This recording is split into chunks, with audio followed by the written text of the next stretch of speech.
And at 7:45, it's a very good morning to the Mayor of Dubbo Regional Council, Matthew Dickerson. Good morning. Very good morning. We need to start earlier on days after council meetings. There was a big council meeting last night. We could talk for half an hour easily, Ian, about what happened last night. Well, I can always dump the news if you want.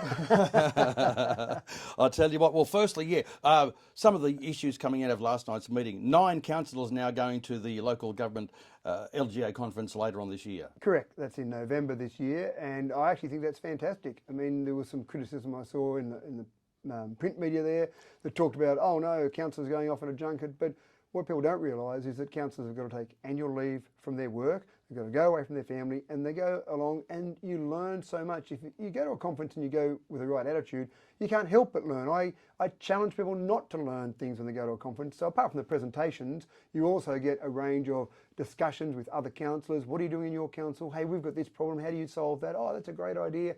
All that sort of networking, invaluable, especially when we've got 8 of our councillors out of the 10 that this is their first term on council. So they've got some knowledge now, so they've got some experience. Sharing that and then learning more from other councillors, vital, I think. Participation, it's great teamwork, and of course, sounds like you're the first to admit where appropriate.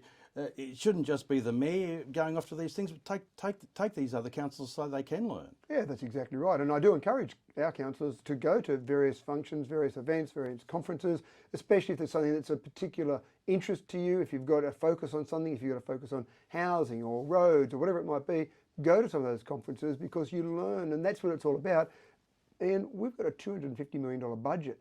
I would hope that you've got councillors who are as knowledgeable as possible. So spending $2,800 on flights, accommodation, conference fees, etc., to give you more knowledge to best spend $250 million, that seems like a reasonable investment to me. Keep in mind that councillors only get paid in the vicinity of $25,000 a year. So it's not as if they're on this gravy train junket. They're really doing this for the community. Well, businesses with a budget or a turnover of what council has would spend more than that on training for their staff anyway, wouldn't they? Absolutely right. And I know if I take off my council hat and put on my business hat, then definitely we have our staff go along to various conferences, various events. We want them to keep learning because, let's face it, you want your staff to be as knowledgeable as possible. We want our councillors to be as knowledgeable as possible about everything to do with council, the community, different ways of doing things. So I think it's very important. Now, one of the other mentions there at last night's meeting, there was a report, matters of consideration around provision of land to New South Wales Health for the purposes of an alcohol and other drug rehabilitation facility. What came out of this? Oh, that was an interesting one, a big discussion. So that report, there was a fairly lengthy report, I think about 24 pages from memory, and that was as a result of a notice of motion that was brought forward to council last month to see what would we have to do, what is the process, because there's been this discussion that's been going around the community to say that council previously promised to give land and then this council suddenly withdrew that offer.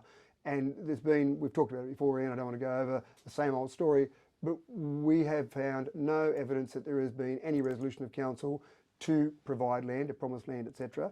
This report was all about just having a look at what would be the process, what would we have to do, because it is a fairly big process. So that report really went into that in a bit more detail. So again, there is still no resolution for council to give away any sort of parcel of land.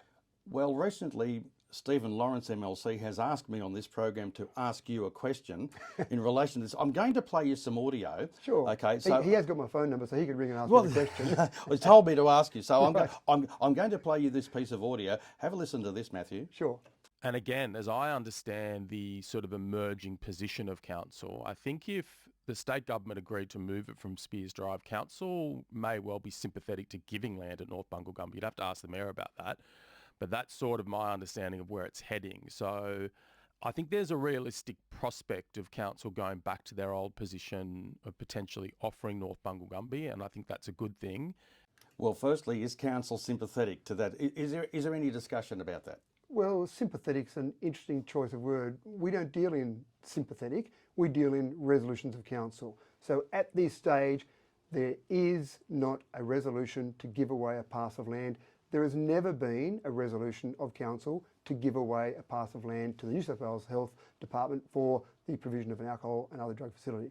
Again, exactly as Stephen said in that particular interview, there was a business case that said there's potential to give away a parcel of land, and there's potential to do a lot of things. There's potential to paint the roads pink as well, but it doesn't mean there's a resolution of council to paint the roads pink. So at the moment, there is no resolution of council to give away a parcel of land, and at this stage, that's where councillors are at. We'll keep having discussions with New South Wales Health, but again, the resolution of council last night was interesting, but you probably want to ask me something else by the look on your face there, so I'll pause for a moment and let you ask me something else. Well, I've trawled through that particular report. It's quite a lengthy report. I think it's about 23 pages long there, whereby now Stephen Lawrence MLC, who was a councillor on Dubbo Regional Council, he seems to be very, very supportive of council offering land to the state government and health for this rehab centre. Giving it away for free, I assume you're talking about there. It seems to be the focus from Steve is to give away for council to give away a parcel of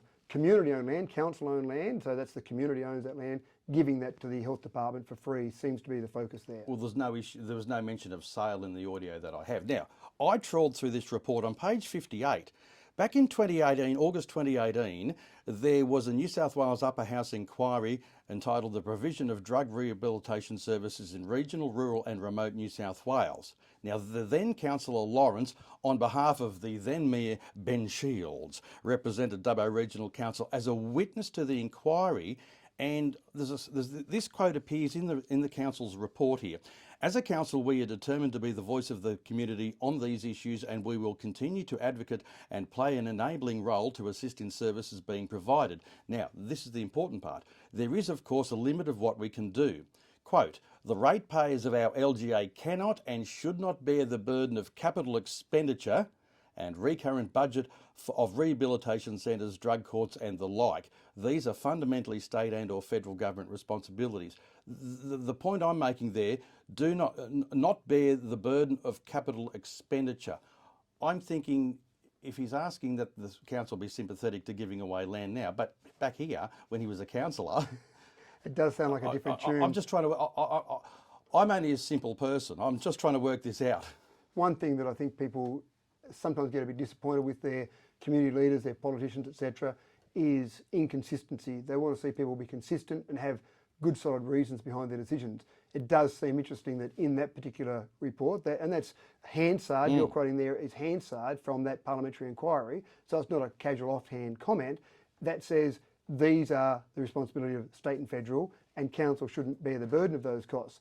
Now, and that was when Stephen was a councillor obviously, now Stephen's in the state government, he says, oh, we'd like council to give us some land please, because now I'm in a different position, so I'll change my tune. And I think that's where people get frustrated. They like to see consistency. They like to see people saying, I believe in certain things and I have a solid base to go forward with, rather than changing depending on how the weather changes maybe. There is that old saying, of course, it is an MLC's prerogative to change their mind.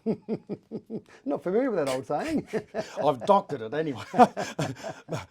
Meanwhile, let's move on. So I'll briefly mention then the resolution from council from last night. Please. So we've got that report that came to council that talked about all the steps in place in the past and what we would have to do if we were to resolve to offer a parcel of land. And again, let me stress, that's never been offered, that's never been resolved. And when you read that report, which you've done, you can see there are a number of steps you would have to take before council could legally offer a parcel of land for free.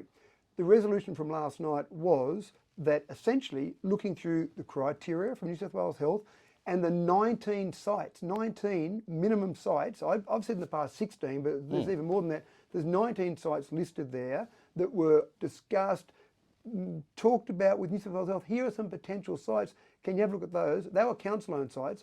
Myriad more sites were discussed, were put forward that were non-council-owned sites. So Aboriginal Lands Council sites, for example, different sites around Dubbo. And keep in mind, this is the state government. They can just take whatever site they want, regardless of all of those things. Based on all of that, the council resolved last night that we don't believe we've got any parcel of land that satisfies their criteria, which is a long list of the different things they need, including no extra cost and no extra delay. In addition to that, we resolved last night as an amendment, but it's still now part of the council resolution, that we'll say, but just to really satisfy ourselves, have a look at some land in North Bungalgumbi, have a look at some land in Green Grove specifically to tell us what you think of those sites, because there are a couple of sites that have been talked about in the past, and tell us exactly why those ones aren't suitable based on your criteria. So that's the formal council resolution. Again, Nothing in that formal council resolution says we'll give you a parcel of land. It's just have a look at these, and we don't think, based on your criteria, we've got anything that suits. Okay, now tree preservation was also discussed last night, wasn't it? Yeah, and this is a really good thing.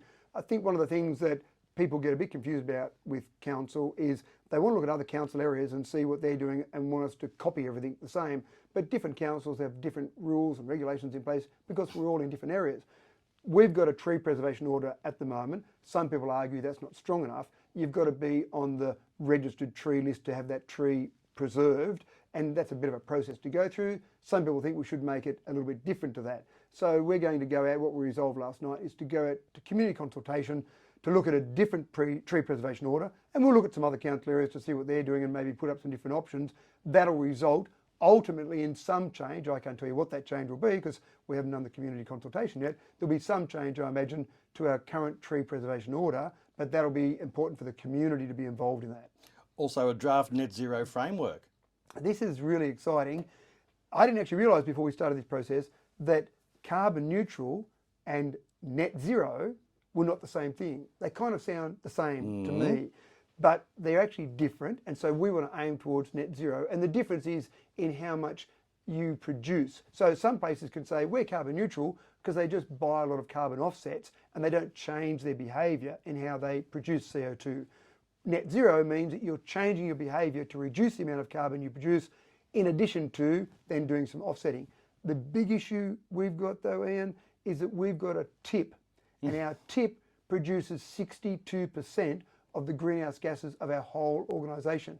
I've actually asked, can we have two separate numbers, one for the tip and one for everything else we do? Because other businesses, other organisations don't have a tip producing 62% of their greenhouse gases. So that makes it look worse for council, but we're taking on that burden on behalf of the community because it's the rubbish from around the community that goes to our tip. That's a real challenge for us, but we've got to have some targets to work towards.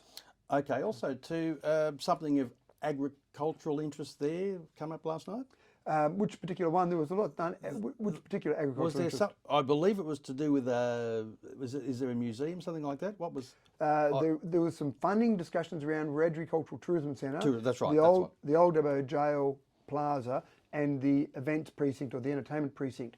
What we've had to do there is shuffle around some funding. It's a perfect example, actually, Iain, of poor planning back in 2018 when the council of the day put in for some grant funding. They didn't do a business case. They were busy doing a business case for a drug rehab, which was a state government facility, didn't do a business case for the own facilities that the council was going to own in the Wiradjuri Cultural Tourism Centre, the Old Dubbo Jail and the events precinct.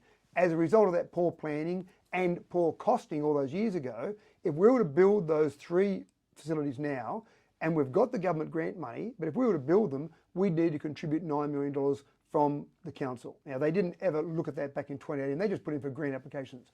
We'll have to look at some different funding application processes, which we'll do. Ultimately, what council decided last night, go ahead with the events precinct, go ahead with the Old Dubbo Jail Plaza, and there's another round of funding that opens up to put in some funding for the Wiradjuri Cultural Tourism Centre, because we think that can be the jewel in our crown for culture and for tourism in Dubbo. I think it sounds great. As you said, we could talk for hours about this. We're going to crash into the news. Matthew Dickinson, thanks for your time this morning. My pleasure, Anne.